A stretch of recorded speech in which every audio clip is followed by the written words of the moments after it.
Do you think that higher ed institutions are in the business of hope? And if so, how are they doing?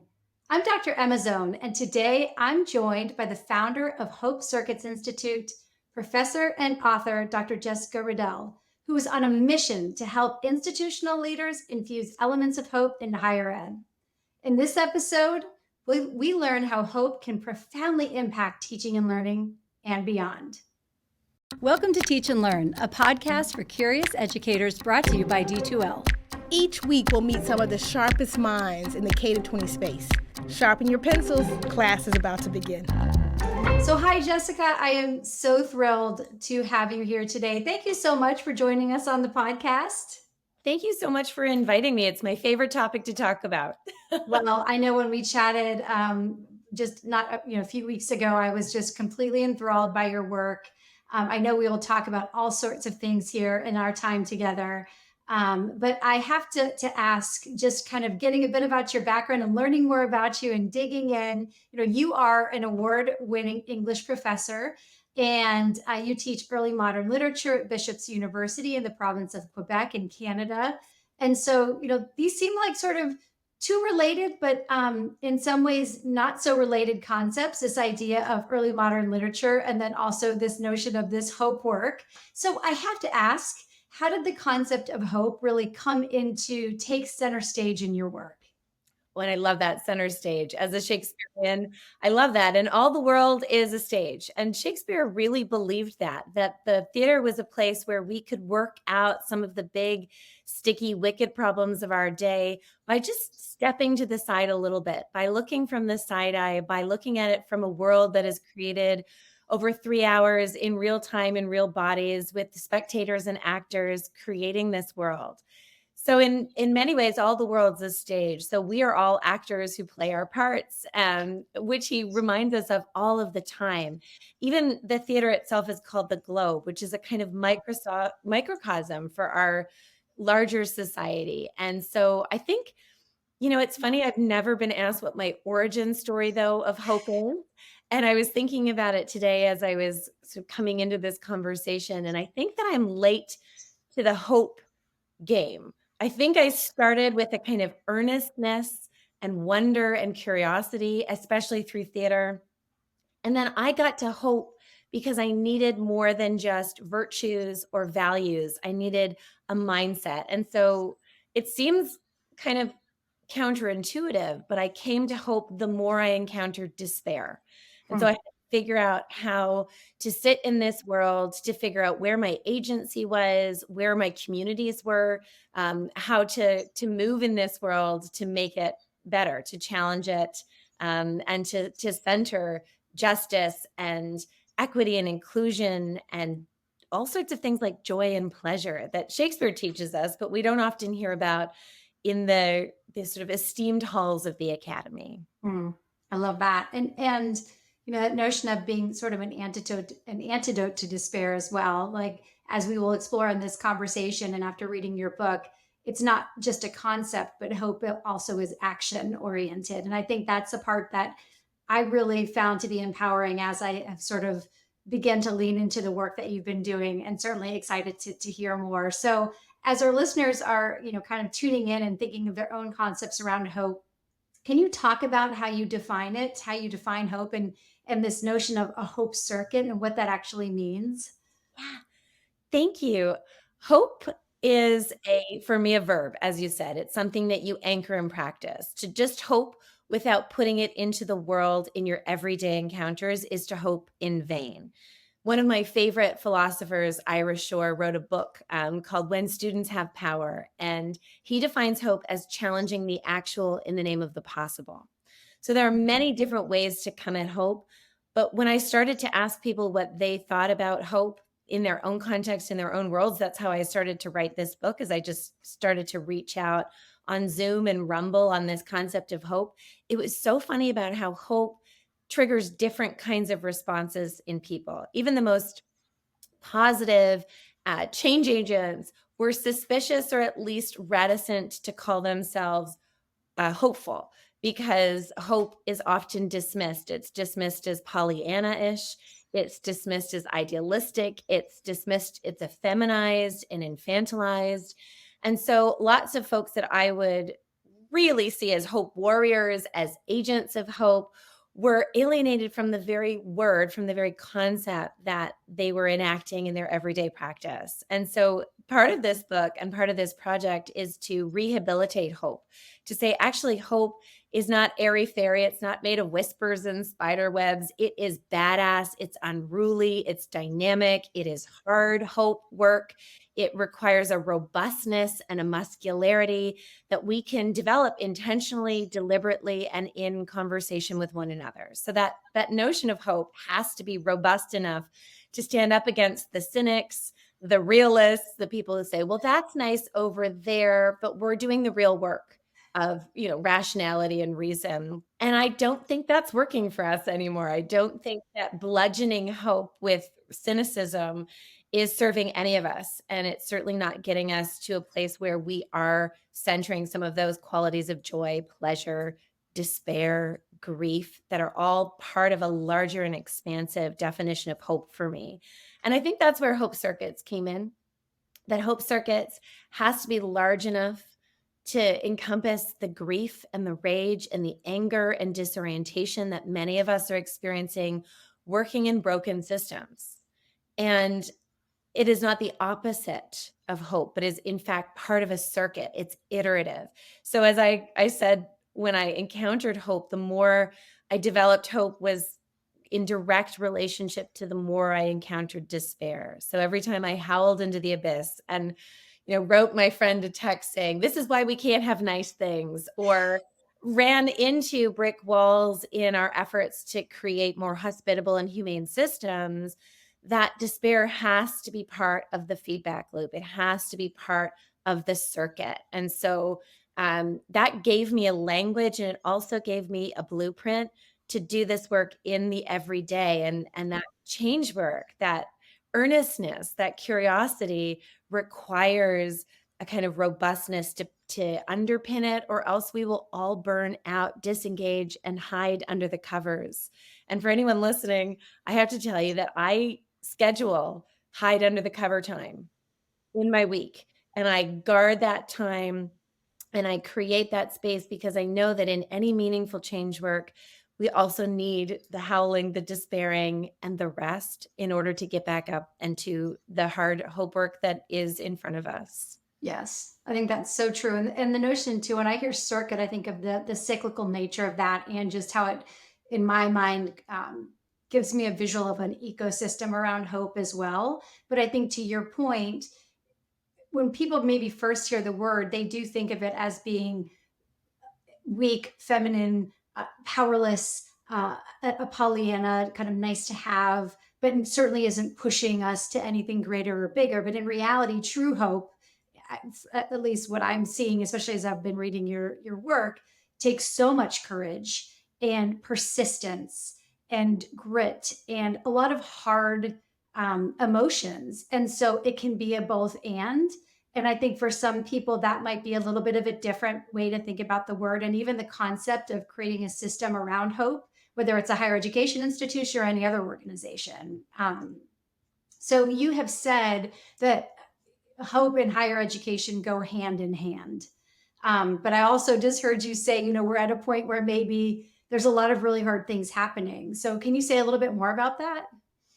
Yes. And I love your both and, because that is where we need to sit. We need to sit in acknowledging that the systems are broken and the systems are working exactly the way they're designed, that we were called to this work in education because we are hopeful, because we are committed to the belief that something different is possible, that we can transform into a better version of ourselves and a better version of our communities and society.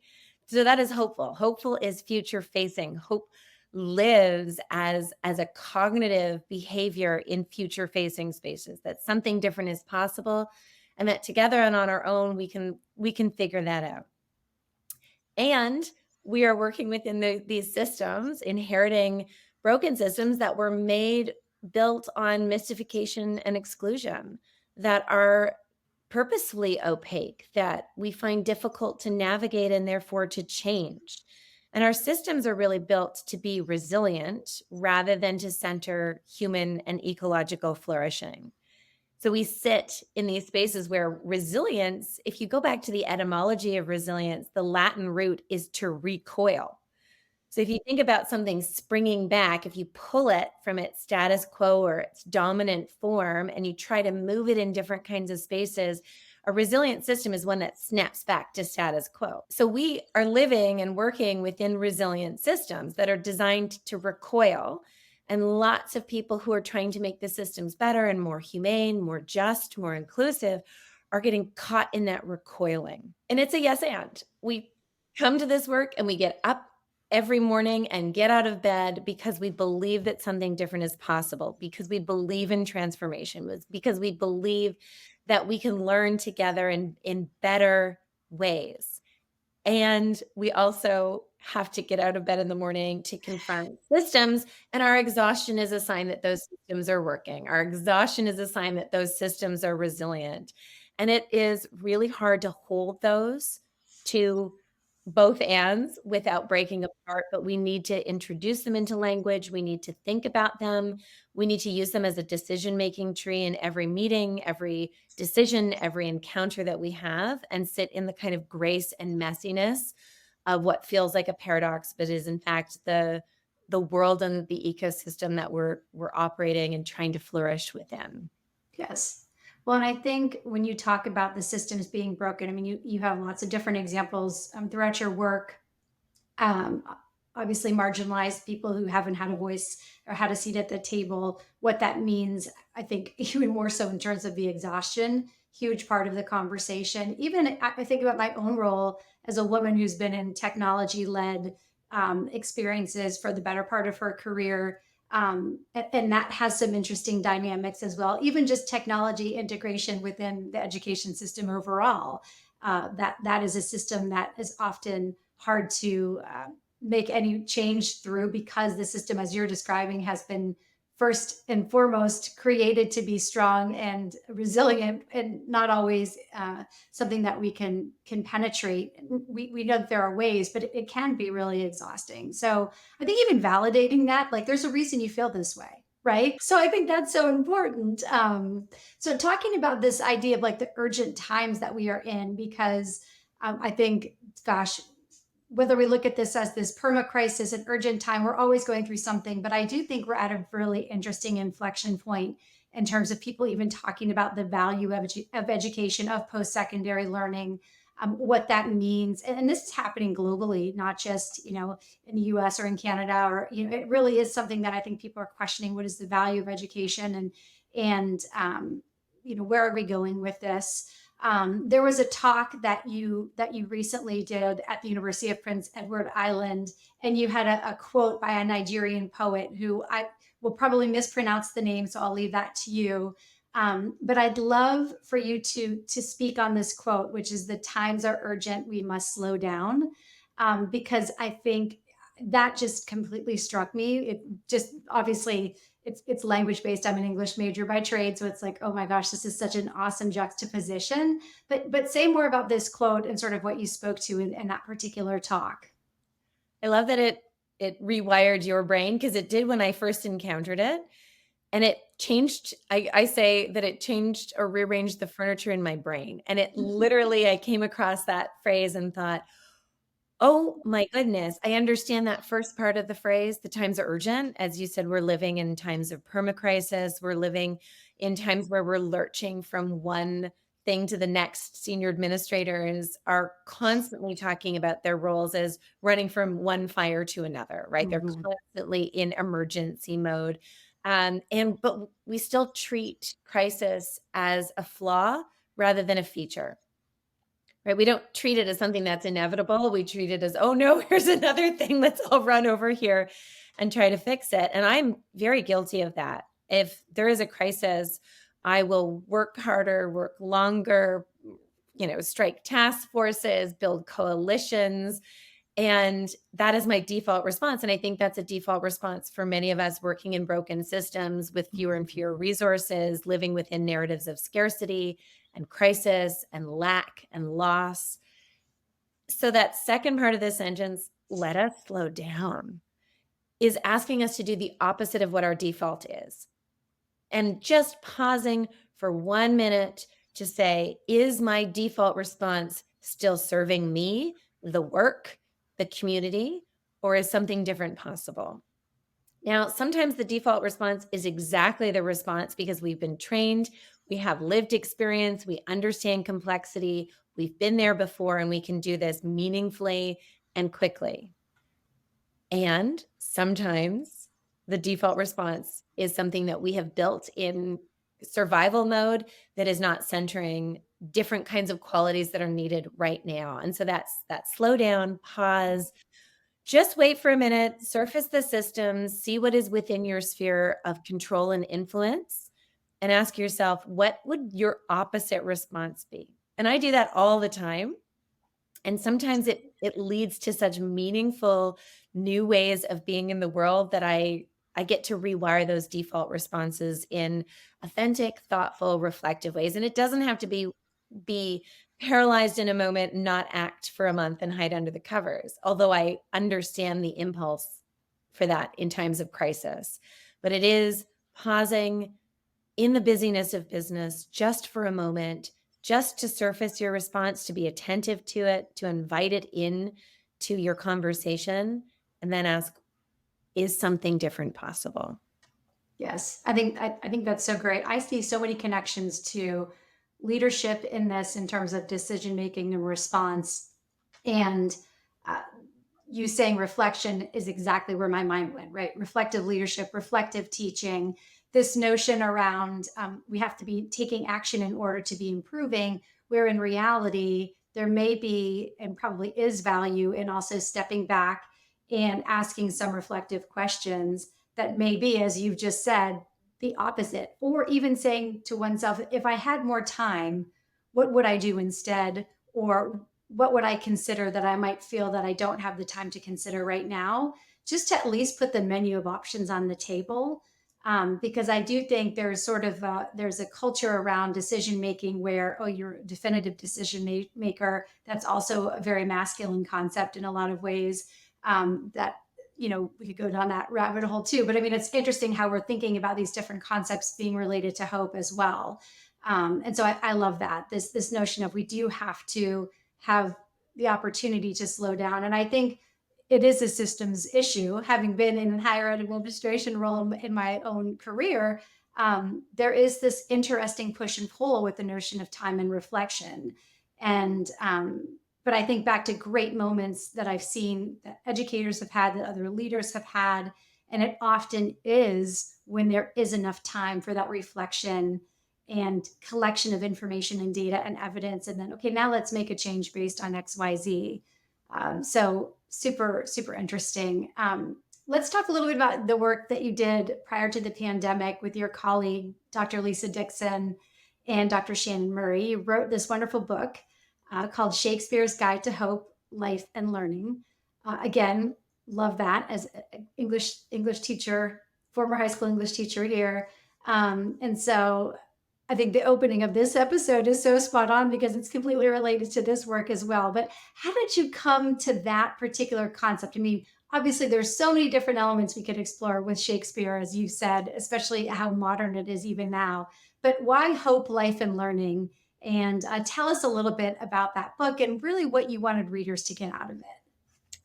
Thank you. I often introduce myself even in spaces where I'm working with boards and senate senior leadership teams in systems rewiring.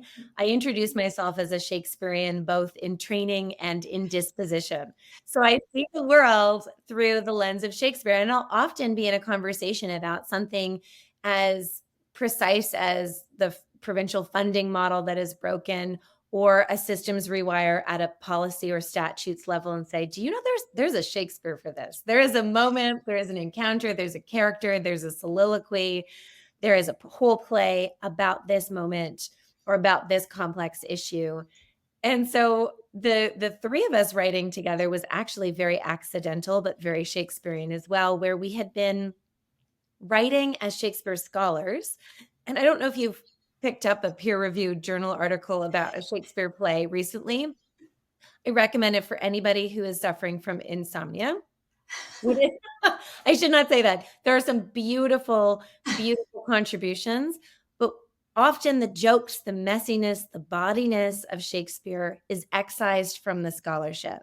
Mm. You sound rigorous and scholarly. This is across the board. This is not just related to Shakespeare studies, but we dismember ourselves often from the very thing that called us to this work, which is Shakespeare is funny and wickedly complex and resists one answer or one interpretation.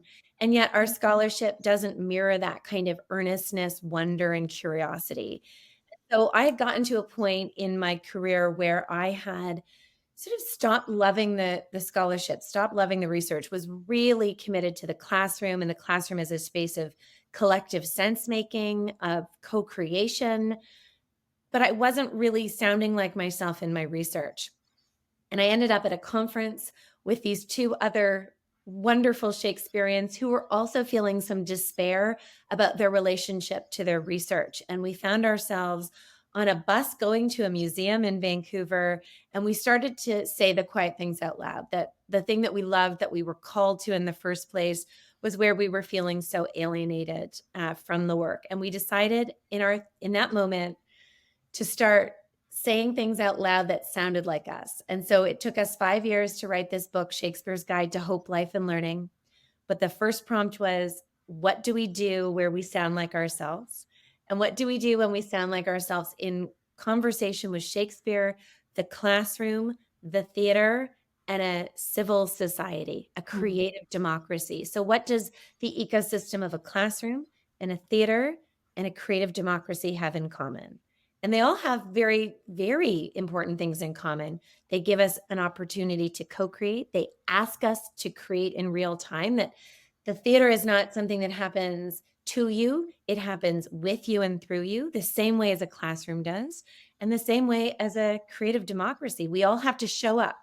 We all have to participate. We all have to engage. We all have to do meaning making, not in isolation, but together. And so that book is really giving those design principles to exercise the muscles of critical hope, critical empathy, and critical love, that we have to show up and we have to engage and we have to make meaning together. Yes, in our community. I love that. And your community might shift, but how interesting that the concepts transcend particular definitions around those different communities, right? I think that's really just insightful. So then, not long after, you began writing Hope Circuits, rewiring universities and other organizations for human flourishing. And this summer, I was at our Fusion conference, headed to a session, and somebody just thrust the book into my hands and said, Emma, you have to read this book. So let's talk a little bit about this work. I have a few different questions. You describe this book as a love letter to universities and as a thought leadership manifesto. So say more. How is this a love letter to universities? You know, the Shakespeare book talks about critical love and talks about the fact that critical love means that we love somebody not despite their imperfections, but because of them. And we see that in King Lear, where Cordelia knows that her father only ever slenderly knew himself, was probably a bad dad and not a great king, but still shows up and is absolutely devoted to him, not, gaslighting herself or others, recognizing the imperfection is also a way to access deeper love. That is my relationship to higher education. Yeah. Candid, clear-eyed, real, and loving this institution, this public purpose, social mission-driven institution, because of its imperfections, because of its messiness, because of its inconsistencies, and because I believe that we can challenge the actual in the name of the possible. And so, this love letter, I've read hundreds of books about higher education, and almost all of them are damning indictments that with forensic precision show us everything is wrong with higher education. Our funding models are broken, our classrooms are broken, our pedagogy is old, our public purpose is diluted, we can't get out of our own ways. So the love letter is a response to something different is possible, a different quality of engagement is possible, and we must be able to invite rather than to indict. And this book is an invitation for people to see themselves not in a negative light, not in a critical light.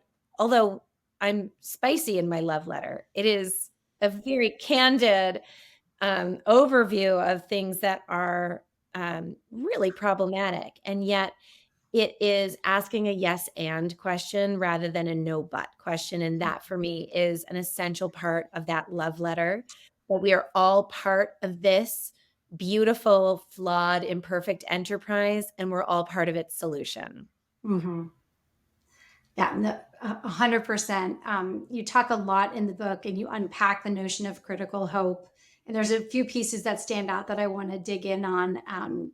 You note that critical hope understands complexity and discomfort as a necessary transformation process and holds space for candid and uncomfortable conversations as a way forward.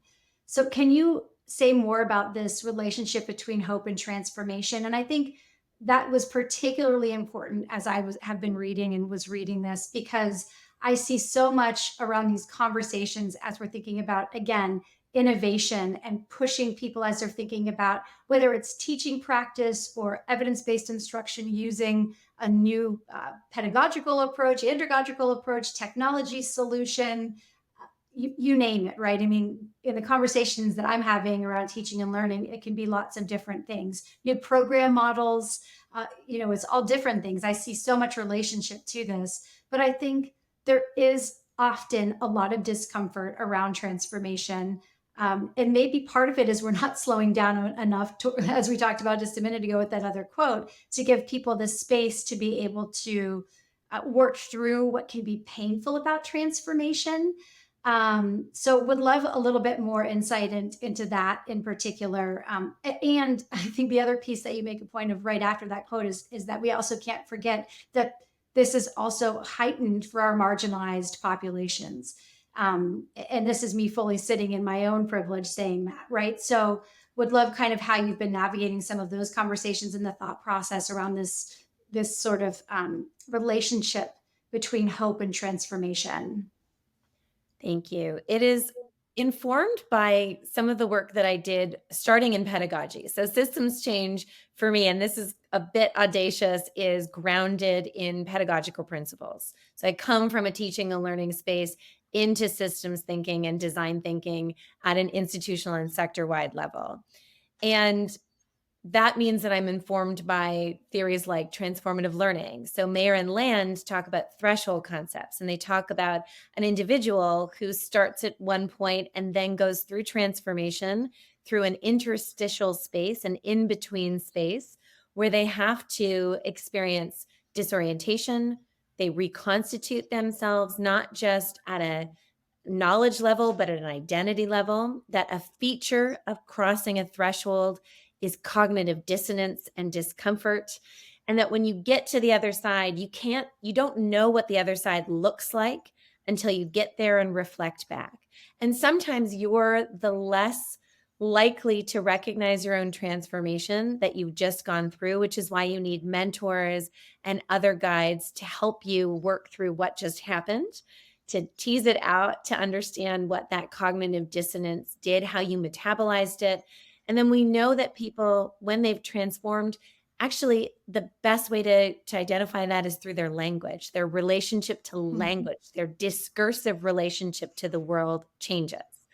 So we talk about that in transformative learning as individuals on these learning journeys. And I think about it in my own early modern perspective of an errant knight or a virago who is given a quest and then has to go on this messy journey that is nonlinear and mess up a bunch of times and end up in the cave of error and gets tricked by a bunch of people and needs to be saved by a fairy queen or a wise hermit before coming back, fulfilling the quest, and then telling the story about the fulfillment of this quest at a feast back in communal spaces.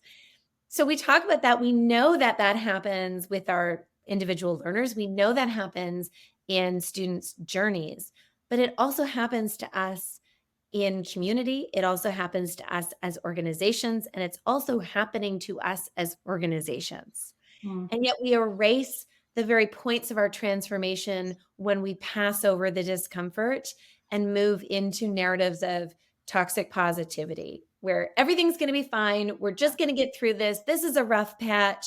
We're going to build back better. We're just going to get gritty. We're just going to try hard enough, right? All of these narratives are so predominant in the change that is happening to us in communities, departments, divisions, curriculum, Yes. programs, all the way out, those sort of cascading and ever expanding circles in our ecosystems. And what I challenge folks to do, whether we're sitting at boards, whether we're doing strategic planning, whether we're working with senior leadership teams, is to understand that discomfort is a feature, not a flaw, to sit with that, to stay with the trouble, as you said, to pause long enough for that to surface the systems, and then to ask, what do we need to do next? What are the interventions that we can do within our sphere? Which means that every single one of us, when we do this work, we can do it individually, but we also have to do it in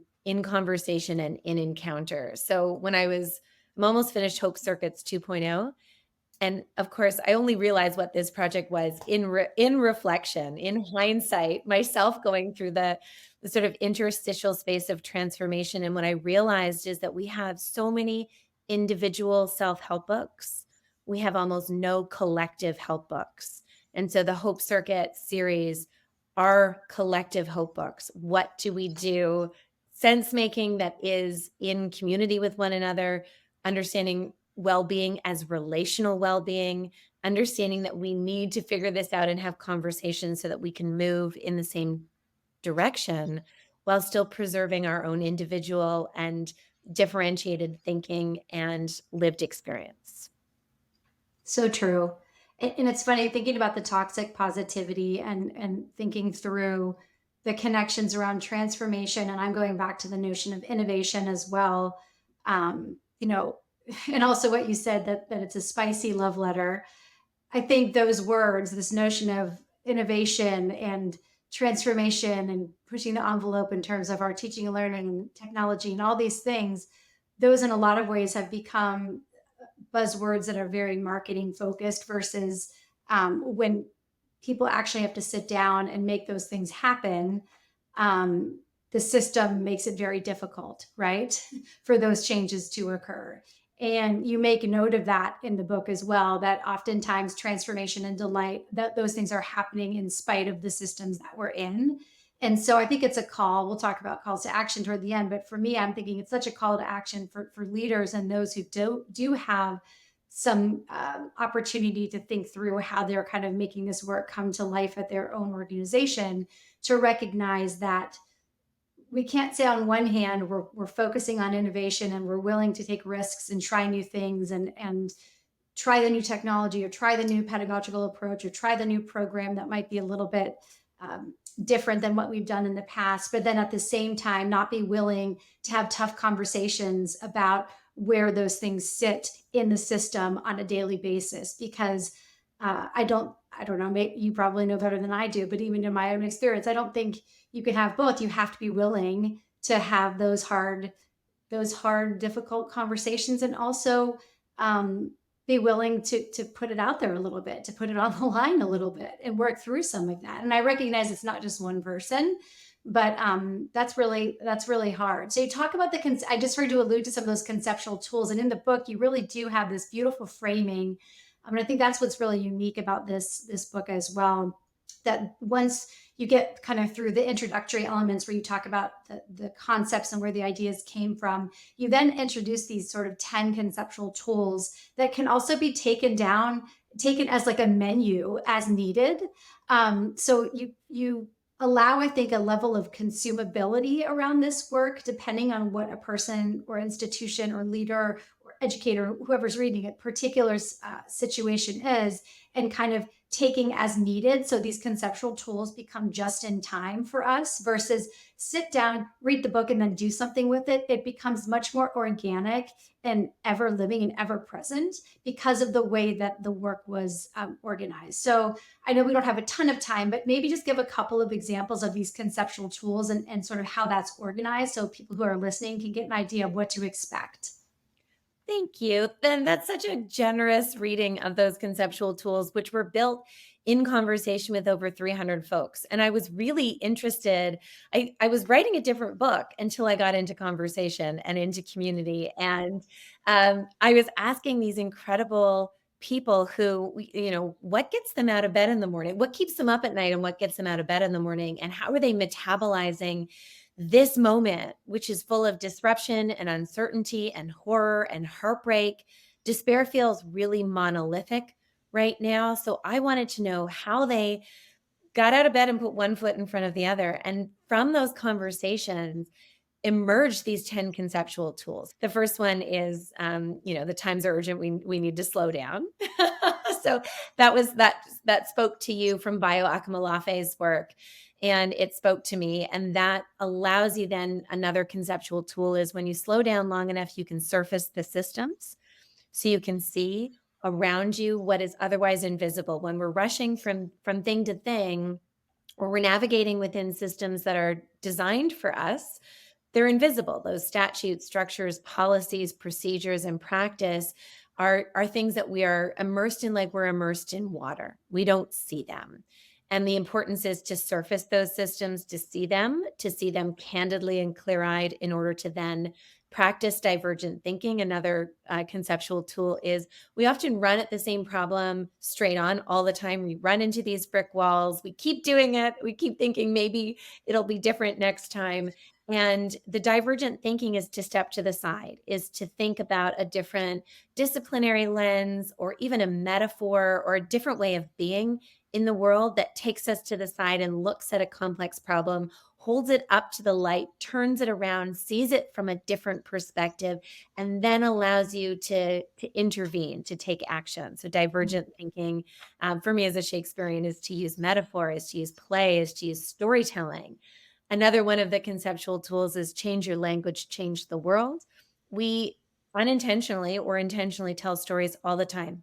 We tell stories about how our day's going.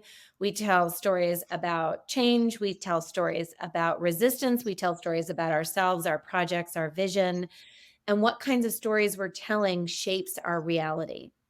And so if you change your language, you can change the world. From as small as being attentive to the words that we use in idioms. So my friend Susie Andrews in conversation one day said, we were talking about alignment of different projects, and she said, "Oh, Jessica, you're feeding two birds with one seed."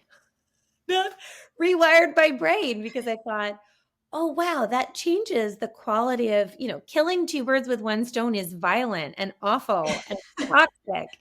And it's what we're immersed in every day. So what does it look like to change your language and then to tackle the dominant narratives of our time, which are built on lack and crisis and scarcity, and a different story is possible. We can tell stories about abundance and joy and pleasure, and it's as intentional as changing your language. So those are a couple of the conceptual tools that I use every single day.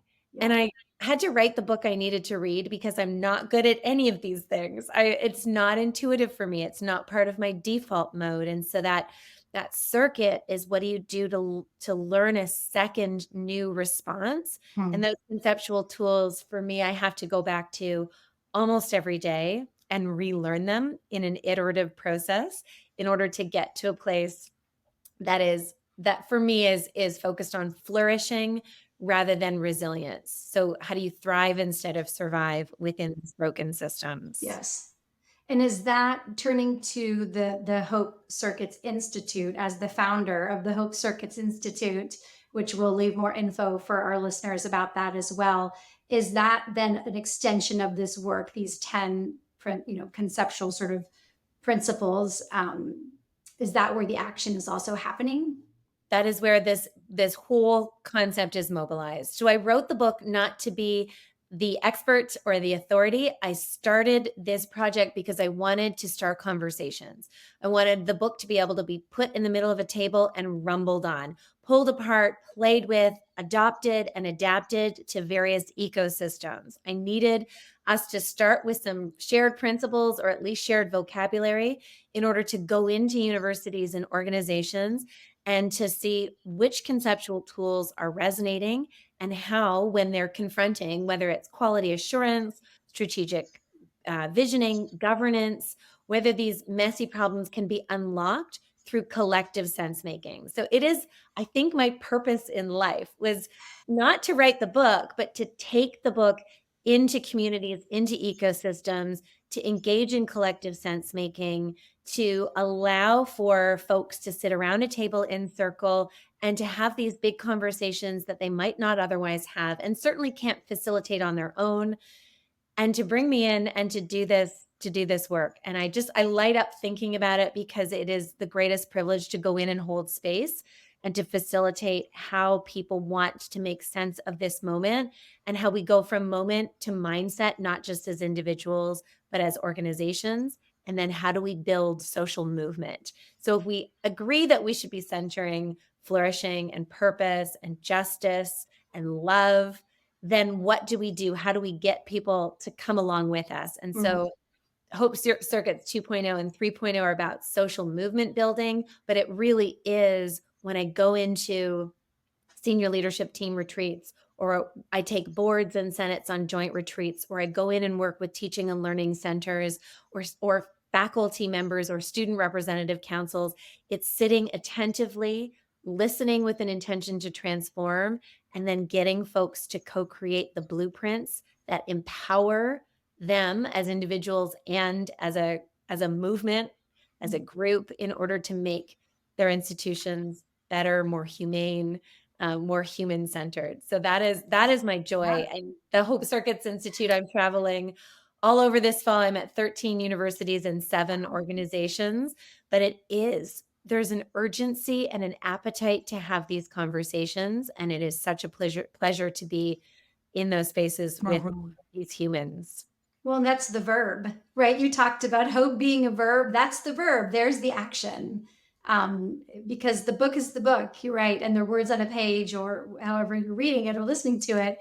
But that's the action. That's the community piece. So I love that. We're almost out of time.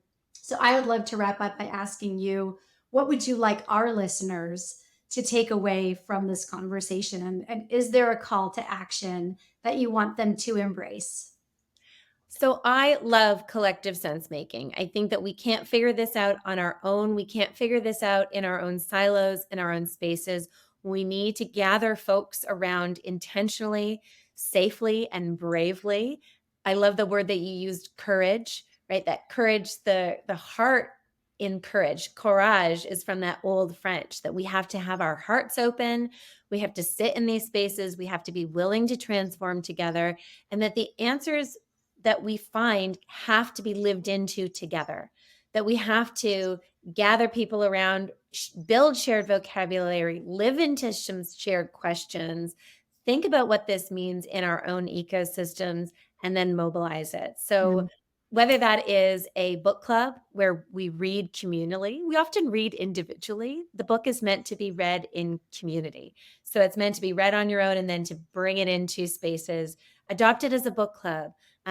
Build collective sense making, bring in folks who are going to ask you to think differently, and then sit in that sort of messy emergent space where the answers that we have, the solutions that we need, we already have in our own communities. We have the brain trust and the bench strength to do this work. We just have to get into a room, gather with intention, rumble on some big beautiful ideas, show up as our full three-dimensional, imperfect, messy selves, and be willing to imagine what is possible together. Mm. That's amazing. What a great way to end. Thank you so much for being here. Please visit jessicariddell.com and order your copies of Shakespeare's Guide to Hope, Life, and Learning and Hope Circuits, Rewiring Universities and Other Systems for Human Flourishing. And as she already mentioned, keep an eye out for some upcoming books: Hope Circuits 2.0, Blueprints for Human and Ecological Flourishing, and unlocking your superhero powers, metaphors, mentorship, and the Marvel universe. So much amazing work happening there. Thank you to our dedicated listeners and curious educators everywhere. Remember to follow us on social media, and you can find us on X, Instagram, LinkedIn, or Facebook at D2L. And subscribe to our D2L YouTube channel.